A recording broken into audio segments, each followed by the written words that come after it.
where do you get the time? I was checking your background, your filmography. I mean, you've done so many films, and a lot of them are social criticism in a way. Why do you like to do that? Well, I think it gives us a rich canvas to paint on. We can tell the story of the individuals, the characters in the film itself, but we can set them against something that is important, that affects how we are. Then I think we have a sense of pressure on the characters themselves, where we have a lot of outside aspects where it's not just their situation, but it's our situation. So I think our situation helps the audience to connect with the situation. And also we can generate a story or tell a story set against something that's very important for everybody, like water is very important for everybody. And so we can do that. I think the audience will be able to connect with the story to a greater degree. And then, of course, we have the set against maybe a water situation, an environmental situation. We have the story of our lead character in there that is a personal story. But I think the macro canvas, if we have a macro canvas that has a sense of importance or impacts an individual on a level that affects him or he connects with, I think we can have greater connectivity with our story. How important do you think is to tell a story like A Dark Truth in a world that is run by big corporations, and they also control our ideology, if you want? Well, I think we're all brainwashed. Yeah, absolutely we are. Absolutely. I mean, you go back and you look at advertising, 60, 70 years ago, and it's really interesting. It tells a lot. And I did this recently, and I found an advertisement by Coca-Cola saying that that children should be given soft drink that helps them socialize. It was amazing. It was amazing. I mean, it was. And I saw also an ad for this product that could help you lose weight, because what they were, it was tapeworms. So you could eat these tapeworms and it would help you lose weight.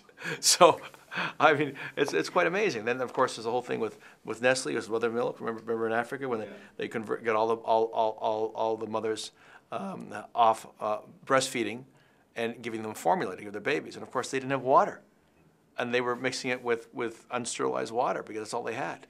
And so I mean that became a big scandal, as you know, with Nestle. It became a huge scandal. So how easy or how difficult was it to get this film done, considering that the industry or part of the industry is very corporate oriented? Well, fortunately, we started putting the film together in Canada, and we get a lot of government support for filmmaking in Canada, which really helps being a filmmaker from that country. So that helps us a great deal. And so if we're able to put together a film that we have money attached for out of Canada alone, a substantial amount of money, then we're able to go to the rest of the world or distribution and round out the financing. But we're able to bring so much to the table ourselves that makes a big difference. Makes a very big difference. So, Damien, how important was it to have Andy Garcia and all this great Eva Longoria, Forrest Whitaker? Oh, that was tremendously helpful. Obviously, first of all, they're very, very good actors.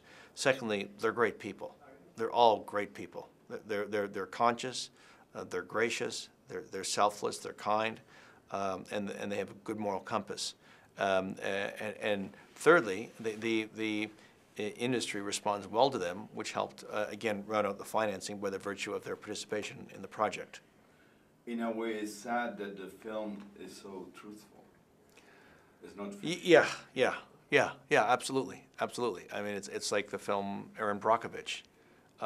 It was sad that actually happened, that those people suffered, those families in that town suffered all those illnesses that they suffered because of the pollutants that were being put into the water. That's a sad thing, but it's a good thing that was brought to light. I mean, media, modern media is the eye of God. It lets us look closely at the wrongs we are doing, and I think as a society we're doing very well.